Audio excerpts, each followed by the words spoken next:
So this book, Thus Spoke Zarathustra, if I can get that out, by Friedrich Nietzsche, has to be the most obtuse, I don't know if that's opaque, what's the other O word? Not oblique, esoteric, what is the word I'm thinking of? Obtuse, not opaque, but also both of those things. It's just, I had such a hard time, not a hard time reading it. I read the whole thing. It's really short. And like, I understood the sentences, I understood the words, the vocabulary, and the sentence structure, but trying to make a coherent narrative or get some coherent thoughts out of it, I found so difficult. This could just be me lacking, but just like, here's a line. Thou bad, no wait, let me pick an earlier line. And whatever may still overtake me as fate and experience, a wandering will be therein, and a mountain climbing. In the end, one experiences only oneself. The time is now past when accidents could befall me, and what could now fall to my lot which would not already be mine own? They're just sentences that...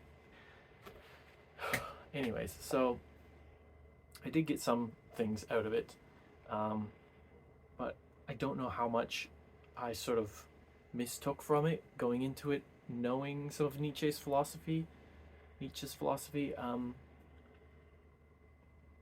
So anyways, it's about this guy Zarathustra, named after the prophet who sort of brought Zoroastrianism to the area of present-day Iran. Is that where he was?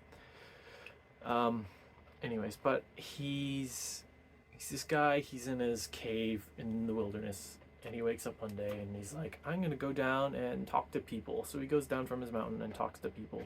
First he meets one guy and he's like amazed that the guy, hey, this guy doesn't realize that God is dead. And I guess that's Nietzsche's big thing, is God is dead.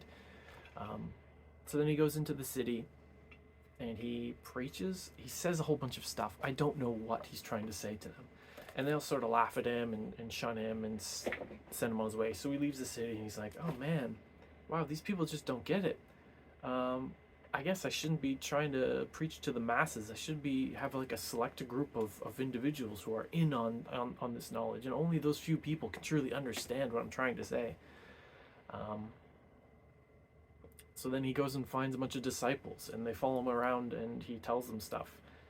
And then at the end of book one, he sort of gets sick of them, tires of them, and he says, okay, I'm going back to my cave now. I'll come back when you hate me, or something to that effect. So he goes back, and then he eventually comes back and speaks to them, and then he goes back to his cave, and then he comes back.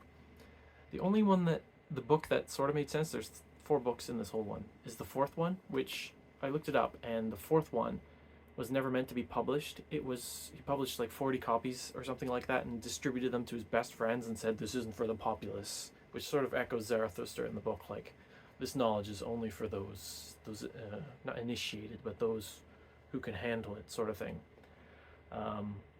So in the 4th book, he goes down from his mountain and he's looking for the higher man. Not the Superman, not the Ubermensch that he's mentioned in the first ones. I'll get to that, but he's looking for the higher man, not higher men plural, but like the higher man. So he meets a series of individuals, he sends them back to his cave, he goes back to his cave. Somehow he says that what they're doing or how they're being is wrong, and they should be more like him or something, and he like enlightens them, and then they're all happy or something, and then he leaves for a bit, and then when he goes back in, they're worshiping a donkey, and he's like, oh, you guys, you don't get it, you're so stupid, why you immediately go back to worshiping something? You guys need something to worship. And they're like, yeah, but this isn't a spiritual thing, this is an actual thing, a physical thing that we're worshiping, so it's actually okay. And he doesn't agree with them, but then in the end he's like, well, this is great, fantastic, we all live happily ever after. And that's how it ends. I'm not smart enough, I guess. Or I'd have to spend like months going through it line by line and trying to parse what this. That's still bugging me. The O word. There was an O word. Obtuse, oblique, opaque, obstinate. Anyways, so his sort of main thing in this is that God is dead, and if God is dead, then humanity. I was gonna say men. I could say men because this book very sexist. Like one of the earlier parts that I actually understood was he was like, men are made to be warriors, and women are made to be playthings for the warriors, and the only point of a woman is to be pregnant, something to that horrible degree. Which you could say, oh, it's a product of his time. This was written in 1883, I think. I think this is the 140th anniversary of its writing or publication. But still, it's not great stuff. So, yeah, if God is dead, then we are no longer all equal before God, which is something that Western European Christianity, I think, was sort of a... Anyways, no longer equal before God, so that men are no longer equal. We're unequal. Some men are better than others.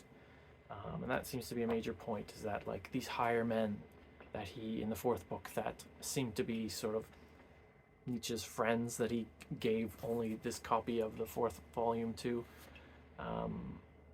only they can understand, and only they can rule. I mean, I don't think ruling is something that they want, because it's a very hermit-like Zarathustra, and I don't think there's any call for a political hierarchy. I don't think there's any politics in this at all. I think it's very individual, very individual. In fact, reading this, I was reminded a lot of Ayn Rand's writings. I don't know if she was influenced by him, but it felt very Randian, some of the things he was saying. So yeah, what else was there? Yeah, it was very individual.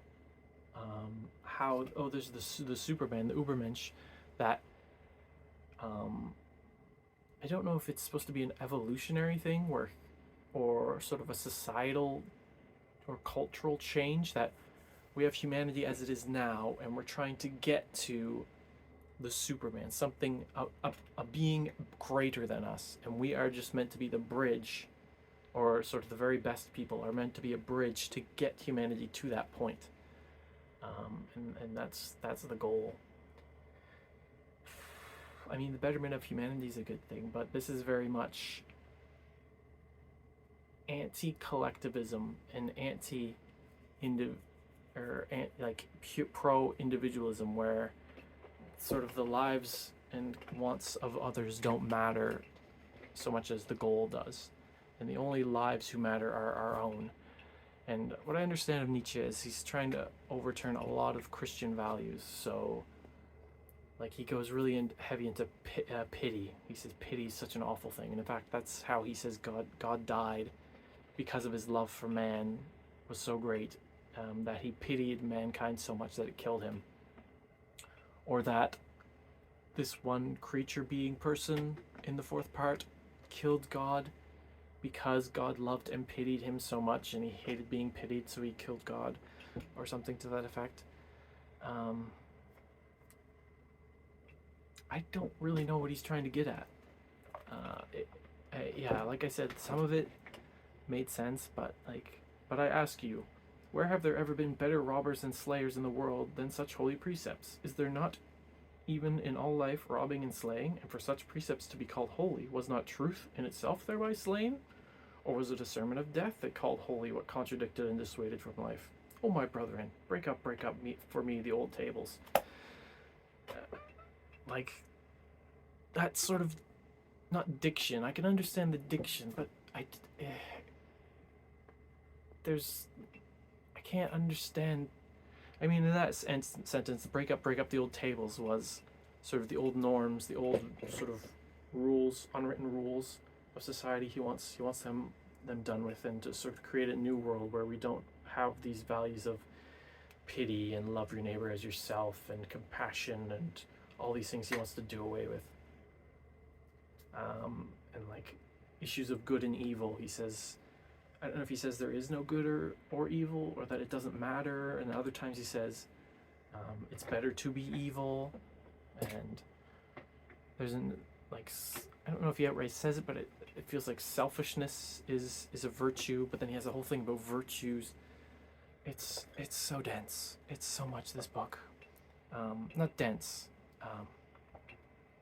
There's not much to it, but it's like it goes into it's very poetic. This could be just the translation. I mean, there's literal poems and a few songs in here that are just nonsense to me. I just utter nonsense. This is such a nonsensical book to me. I'm probably just not smart enough to understand it. But yeah, just going through it for the first time, reading it. Oh boy, I can say I read it. That's a thing. But it just,